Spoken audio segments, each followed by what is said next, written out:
I would not gaslight you. Can I just say? No, we can't hear anything, man. We don't have a clue what's going on. I thought it was called gas lamping. It's called gaslighting. Gaslighting. Yes. I thought you guys were gas lamping me. No. I think I say it wrong, and my kids always give me a hard time, and so I can't get them right. Well, I can see why. You've been gaslighted, not gas lamped. Okay, who wants to play a game? Michelle's the only honest one. Scratches her nose even. Yeah. A nose scratch always means you're lying. A nose scratch always means I haven't even said anything. How can I be lying? That is like investigator training 101. When you're as a student pastor, when you start doing this, I know. Yeah. You know. There's a problem. I know. There's a problem. Well, all right. Since I wasn't saying anything, I don't know how I could be lying, but whatever. Yeah. Well, this is an improv game that you can play over Zoom to encourage team building. We're really trying to build our team right now. Here's how you play. Name a topic and a person. That person has 15 seconds to name 5 specific items within that topic. The player then chooses another topic and player to continue. For example, you could choose a topic like aliens and name your coworker, Peter, to answer. Peter would have 15 seconds to name 5 aliens, which could be Alf, Marvin the Martian, Spock, Yoda, and Ford Prefect. This is the game in which we are playing. And the winner of this game will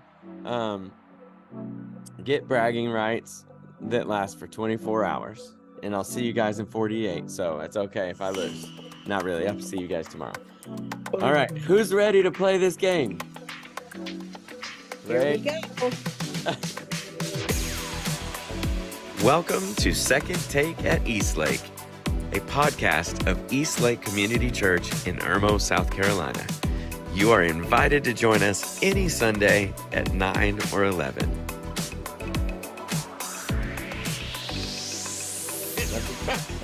Let me get my timer. Hang on. You get 15 seconds. I'm going to start us off. Here we go. Ray. Android. Okay, well, you have Samsung, you have LG, you have Motorola, you have let's see, you have BlackBerry, and you have Walmart's version. Ray, we are very different people, because I started thinking of data and androids in movies. We are 2 very different people. Ray, you were almost there, but you weren't close enough. Therefore, you must call on another opponent in topic. Okay. I'm ready. My person is Rob Townsend. And I want him to name Caribbean islands. Puerto Rico, Antigua, Haiti, or Hispaniola, sorry, Cuba, Turks and Caicos, and Virgin Islands. Ooh. Rob, Okay. he's really serious about games. Rob's pretty good at games. He's pretty good. I don't love them. I don't either. Okay, Rob. Say that with a little less enthusiasm, Pastor Michelle. Michelle, you get wading into territory that I have stayed out of respect. I'm picking Michelle and motorcycle brands. Motorcycle brands. Oh my goodness. I mean, you've only got Harley Davidson. I don't know what you do after that. Honda. Suzuki. I'm about to be out of so sorry. Michelle, you weren't even my father-in-law had a BMW. You weren't even you're right. BMW. In the game. No, I know that. What in the game. am I worried about that? No. I want you I'm to trying be to more stay out of that competitive. topic, but I am I know. not competitive, not even this much. When God handed out competitiveness in heaven, he gave mine to Cheryl in Washington. Man, he gave.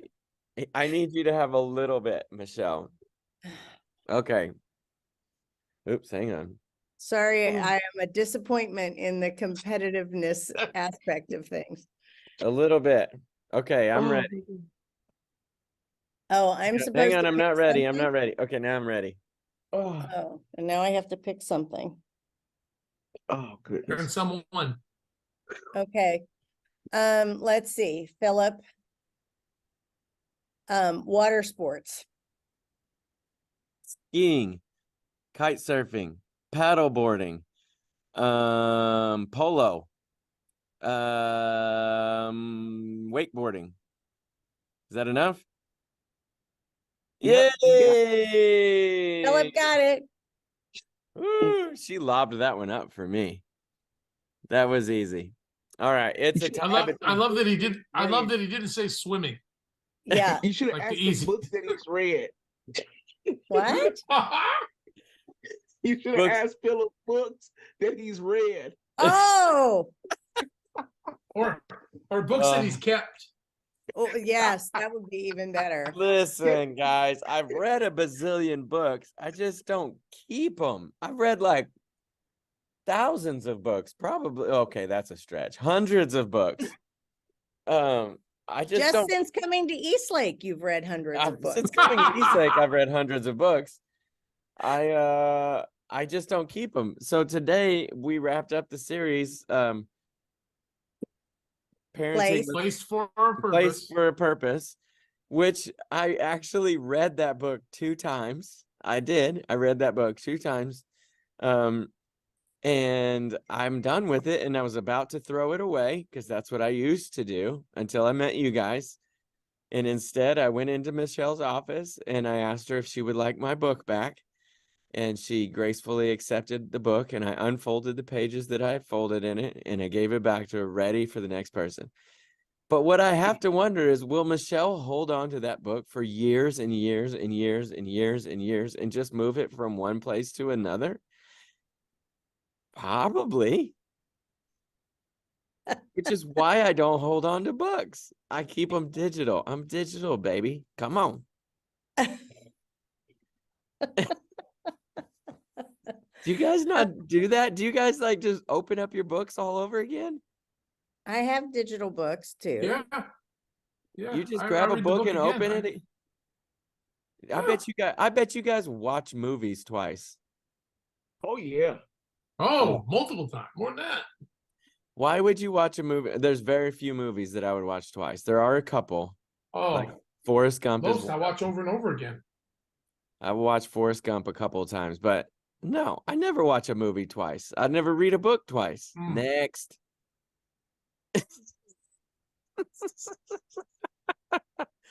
You know what? We should ask our listeners if they read books more than once and see if they're like me or like the 3 of you. It might be a 75-25% type deal, but I don't know. It's not that I don't enjoy the books. It just means that when I'm done, I'm done.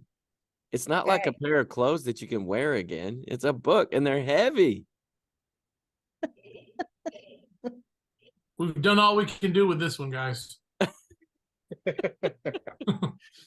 Okay, so speaking of, we're at the end of a series called Parenting with a Purpose. And I did that one on purpose. I did that on purpose. The other ones I wasn't on purpose. We're at the end of a series called Place for a Purpose. And it's been really fun. I have enjoyed this. I read the book twice. Like I said, it was a great series. And it's really about neighboring,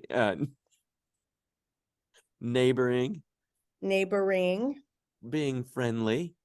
It's about relationships. It's about all kinds of different things. So I was just curious. I thought this would be a fun question. What is something you guys, because you guys are very smart. You do have a lot of books, but what are some things that you learned from this series? Is there anything that you took away that you're like, hey, I'm glad we did this because I picked up on this time. I would have to say, while I was in Jerusalem, as you can see, I was listening to Rob teach on one of the Sundays that he talked about hospitality. And we had just finished sitting with a Bedouin community and being just loved on by them. And it made me appreciate my wife, who has this gift of hospitality, who, while she is an introvert, she is that 100%. She loves to prepare, to entertain, or create spaces in our home for people to come and just basically be present. And so I appreciated Rob's delivery of the message, but it made me think of how better to appreciate my wife, who actually has this gift and operates Mhm. it frequently. Mm-hmm. Mm, That's cool. Yep. I love that. For me, it was weeks actually, um, because getting ready, it helped me kind of evaluate myself.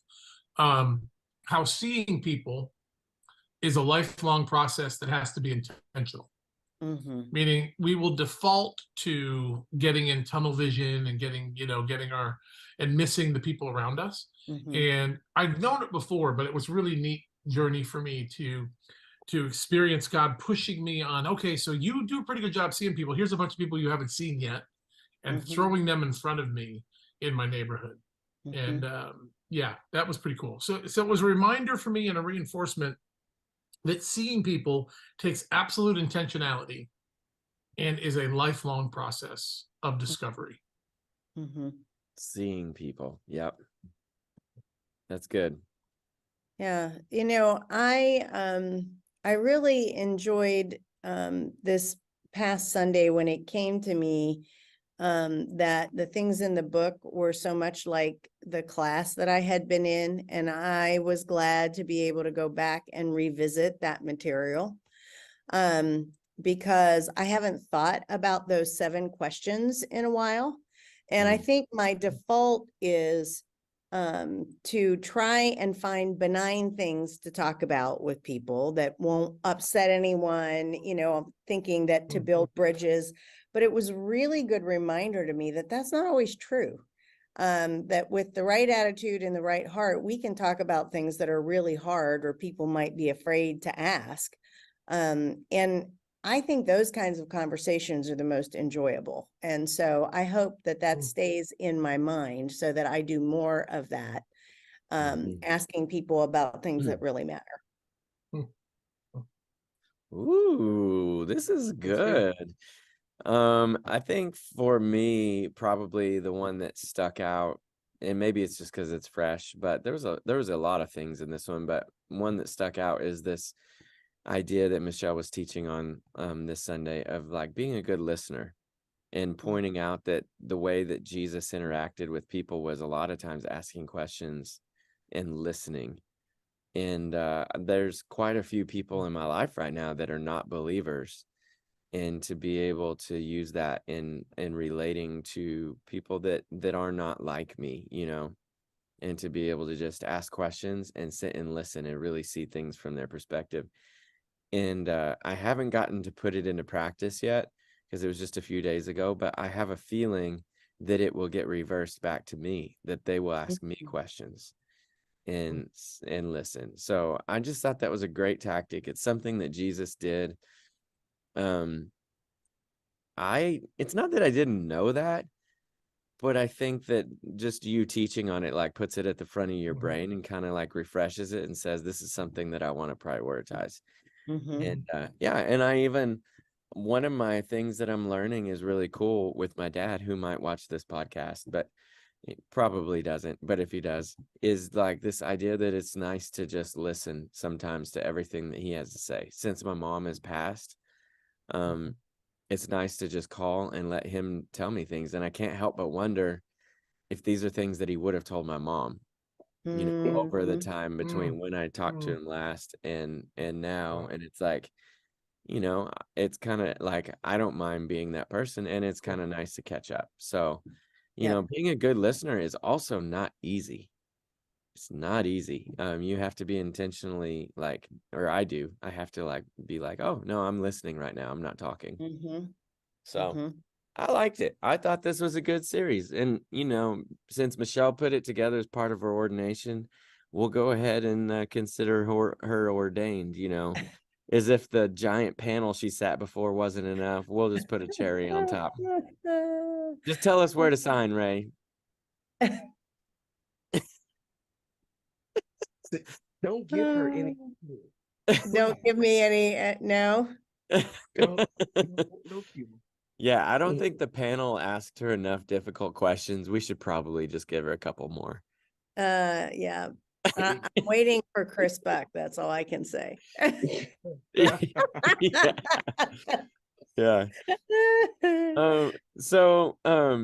This is a cool thing too. So I know this because I've been in the planning meetings, but as we've been working through this series about neighboring and about being a friend and relationships, how does this series build a bridge into what we're about to do, which is gracism with a G. How does Yeah, that like good. how is this on purpose, or how does that work? What's the kind of the goal here? Well, I do believe it's strategic. Um, if we're going to do the very thing that Jesus commanded us to do, which is to go into all the nations, making disciples of every last one of them, we have to be able to do that with grace. And so in order to do that, you know, we have to understand that we've been entrusted with something that is precious, that is sacred and divine. And that by alone should have a burden and a burning in you that you want to share it well. And Yeah. so in order to do that, you have to see people the way that Christ sees them, that they're all valuable, that they're all created in his image. And once you see them, hopefully you can welcome them versus putting up obstacles. I was listening to something the other day, and I realized that you may not know who Medgar Evers is, but Medgar Evers used to live in Mississippi. He actually grew up in the same area that Tammy and Moyer Donaldson lived in. Really? Medgar Evers was assassinated. And the reason why he was assassinated was because he was attempting to integrate into white Baptist churches. Wow. Yep. And so knowing that we need to be hospitable. It's God's house. And so it doesn't matter what the sin is, we all have something. And so we need to be a church that welcomes other sinners into God's house. And then once they feel comfortable enough to come, then we have to know how to have gospel-centered conversations. Mm-hmm. And the only way you're going to do that is that you learn how to listen. Yeah. I want to add on to that real quick, and pick up where you started us, Philip. First thing I want to say is there's a great podcast out there called Black History for White People, and they have an incredible two-parter on Medgar Evers. So if that's a name you've never heard before and you want to dig in, go look that podcast up, find the Medgar Evers podcast, and I really encourage you to listen to that, whatever racial background you come from. It was very helpful for me. The other thing, I want to go back even further, Philip. I was just looking through our series for the entire year, and I want you to see what God did. So we started the year out with "We Will Love Like That," and we were learning how to love people well. Okay, we went back to part 2 of Exodus about the things that need to exit out of us. The heavy part of that series, correctly so, because that was the heavy part of the book we were in, was about justice and treating people well. That's really where most of our messages landed around that theme. We went into One Helping Hurts. We did Easter. Then we went into One Helping Hurts. And we talked about the boundaries of what it looks like to truly help people. Then we talked about suffering over the summer. And now we're talking about where we've been placed. Friends, every bit of the material that we have been doing this year is leading us up to Gracism Conversations. Because if we learn how to love, pursue justice, as we learned in Exodus, understand proper helping boundaries, knowing when to help, when to step up, when to step back, understand the plight of those that are suffering, because we've all suffered, and then realize that it's the people around us that we're supposed to do that with, we are set up. Actually, I know we didn't do this quite on purpose, Ray, unless you did and were secret about it. God nailed this year. Mm-hmm. In terms of, as we get ready for Gracism, we are more prepared for Gracism with the foundational stuff we've done than we have ever been. Mm.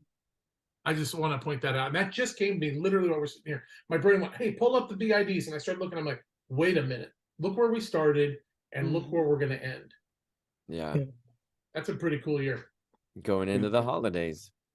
Here's the Sorry, that's a season. pretty cool year. 'Tis the season. And the reason I like that, is the number of new people in our building who have never seen or heard us preach through Gracism. If they came in during any one of those other series, without knowing it, they were getting foundational stuff that preps them for the message that is to come. And for those of us that have been in it for a while, hopefully those series were a reminder of why preaching Gracism on a regular basis is important. Mm-hmm. Mm-hmm. Yeah. Sorry, that was all stream of God just said, hey, look at this. Yeah. That's cool.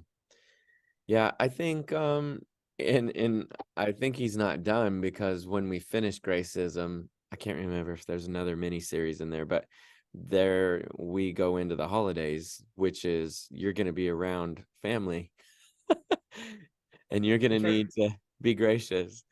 Not everybody's family needs that much grace, but most do. I heard that the series after Gracism, which leads us to Christmas, is called Breaking News. Breaking news. Breaking news. Word on the That's street. breaking news to me.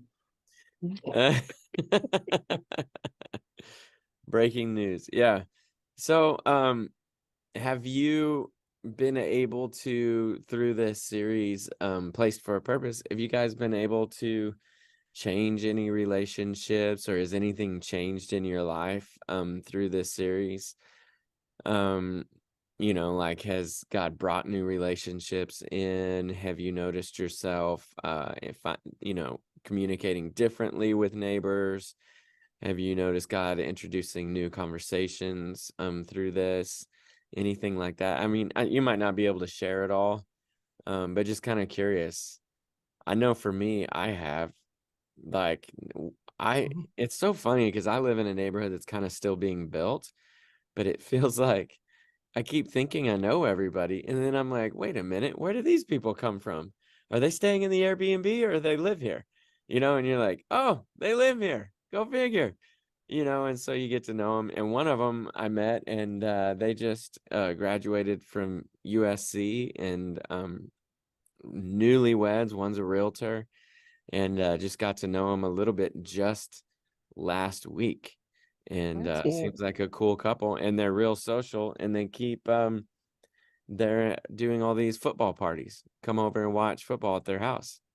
And so I haven't been to one, but I'm gonna go when the Cowboys play. Yes. I don't know though if I could take Kristen, because she gets aggressive in those games. Okay. She's not very Christ-like. You never know what she's gonna do. In a I don't want Cowboys to get, I don't want to have to break up a fight or something game. with Kristen. Not really. She's not that bad. Oh my goodness. But has that happened for you guys? I mean, have you noticed any new relationships? Or, I mean, some of you guys were in Israel for like half of this series. My Yes, God. Yeah, you missed it all. It's true. Yeah, You missed it all. You had bus partners, you had bus neighbors. We did. I shared this, so I'm going to give it the quick version. I shared it, I think, the week after. I have met two neighbors that I have not had a chance to meet because God was pressuring me to walk into and do what I was asking other people to do, and he's put people in front of me. One of them was in the church service in the third row the second week I preached, and all of a sudden reaches out to me. I'm thinking, hey, I knew you looked familiar to me. And we've begun to connect at a small level so far, but lives like 5 houses down to my right. We've never met, been here together for 3 to 4 years. I've been here 5. I think they came in about 4 years ago. They might have been here before me. But God even pushed me into people that I had missed, even though I tried to be super intentional about it. I'd still missed 2 neighbors that I've now met through the series. That's cool. That's so cool. Yeah, just Very cool. it's not as static as we think it is. It's a dynamic process where, like you just brought up, Philip, it's always keeping our eyes open and figuring out who the next person is that we haven't met yet. Yep. Yeah. You know, I think it's interesting, Rob, you just brought up, or Philip, you brought up, we were in Israel. And, you know, tonight begins the new season of Survivor. Oh, And shoot. if you stick with me with just a second, you'll understand why I bring this up. So it's when my wife will watch this with me, she gets, when it gets to like later in the game, and these people are talking about how much they care about each other, but yet they vote each other out. My wife is like, that's just such a crock. People, you don't care about those people like that. You know, you're not that close. And here's where I'm going to differ. Whenever you're placed in a scenario where all you have is the people that you have, relationships do develop. Mhm. Heartstrings, emotional ties do develop.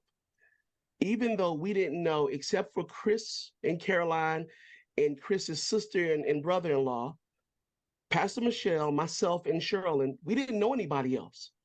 So you're talking about 22 other humans that have a whole different life experience and culture and everything. And let me tell you, the way that we bonded, not just on the bus, but I'm talking about at teaching vignettes, over dinner, over breakfast. And I'm gonna be honest, me and Pastor Michelle and I haven't had this conversation. I miss them. Yeah. I miss getting up, and you experienced this actually on a missions trip. This wasn't a mission trip, but you experienced on a mission trip that the people that you wake up with every day, that you read God's word with, that you share your heart and devotions with and prayer requests with, that actually is real. And so where was I able to apply this series? Well, in Israel, with this group of people that, you know, we're all gathering at different airports, and then before long, we're now sharing life Yeah. in a concentrated in a hyper way. And this series came because we had to see one another. We had to be willing to listen. We're on the bus for hours. And so we got an opportunity to put the rubber to the road as it relates to being placed for a purpose, because all of us was placed on this trip during this particular time for God's purpose. Yeah. True that. Yep. I like that. Michelle agrees. I do. So I know one of the ladies that was on the trip reached out through Facebook, and I had just messaged her to say, because she said, I'm going to be in your area next month.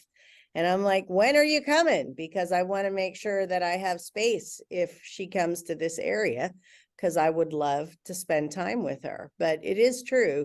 You know, you don't think that you could bond with people in a short amount of time, but in an intense experience, it makes that happen a lot faster. Yeah. Yeah. So like to flip that, is there, so that you were saying these are bonding experiences and different things, and it made me think, what about people who went through this series and they're thinking, I struggle to bond with other people. Like I feel like an island and I don't want to be an island, but no matter what I do, I seem to be by myself, or I seem to have trouble connecting with people on that deep level. Like, cool, good for you guys that you make all these friends and connect in all these different ways. But for me, that I don't do that, and I'm struggling with that. And I think that's actually quite a few people would probably feel that way. Do you guys have any thoughts on that and how this series could potentially speak to that? Well, I think most of the time when people feel isolated, it can be one of two things. You can be isolated because you're protecting yourself from being hurt. Maybe you've been in relationships where you've been hurt and you don't want to get hurt again. And so you really hold yourself back. And, people can feel that, even if it's not named, they Yeah. can feel that you're not all in or being authentically you. And so that could create a sense of isolation. But then, sometimes we just don't have the right skill set to understand how to interact with people well. And I feel like that's something that can be learned. But you have to be vulnerable there too, because you either have to explore some resources on your own, or you have to ask somebody, what kind of friend I am. Or I think in teaching team, you were talking, Philip, about, asking what kind of listener am I? Mm-hmm.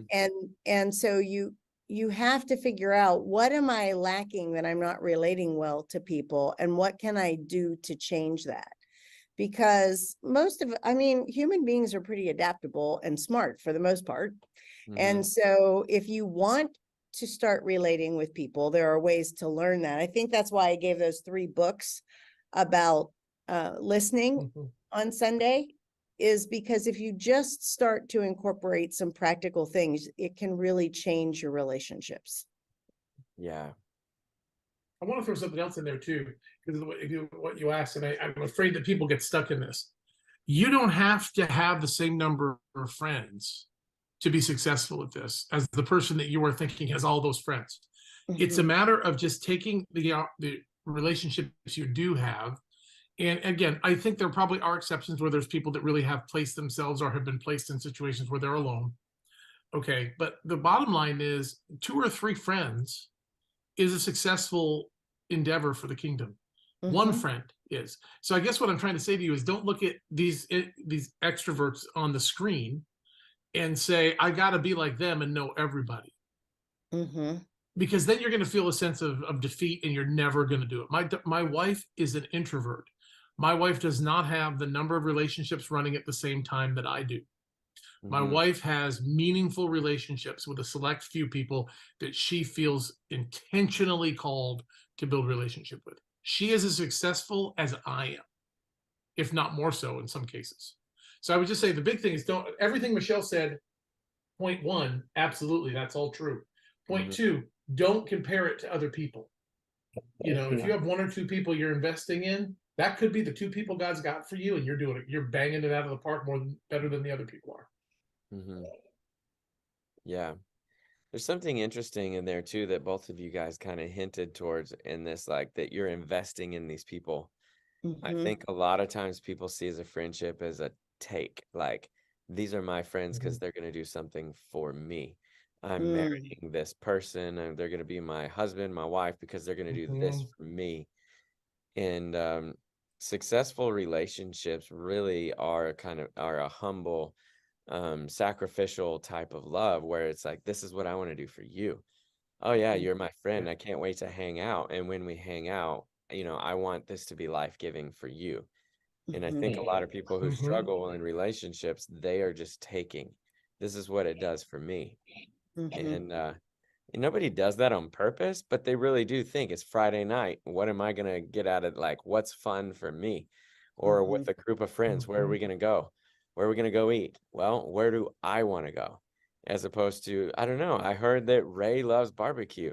Ray, last week we went somewhere that Ray doesn't like. Let's go get some barbecue with Ray. Ray, where do you want to go?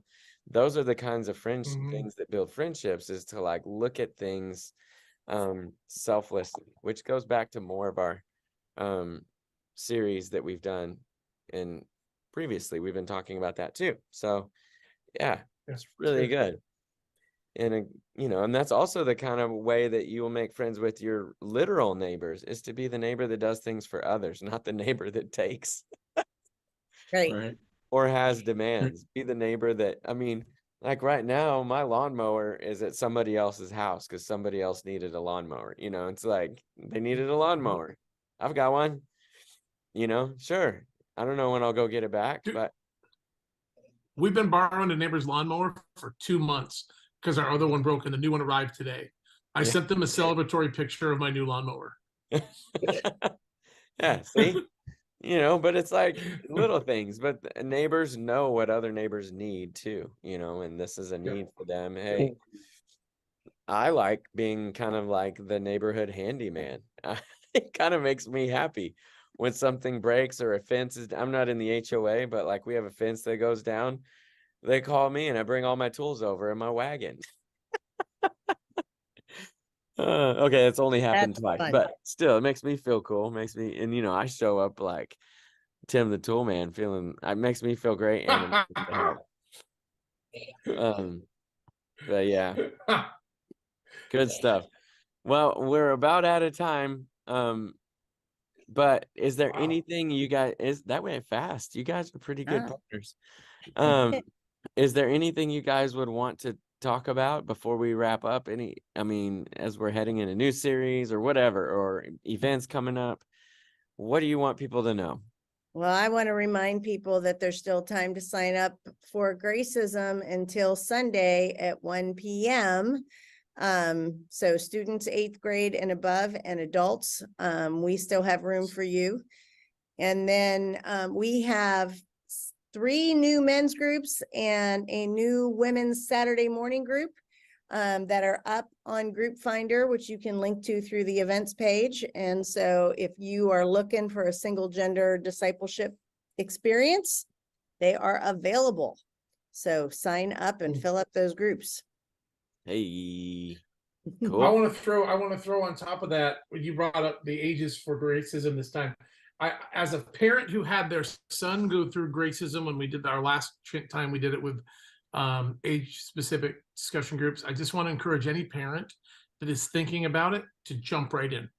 We're going to have great discussion with your kids. They're going to be part of the large group with the adults when we do the big gathering stuff, and then we will gather to discuss it in age appropriate, it's all appropriate conversations, don't mishear me, but age specific dialogue ways.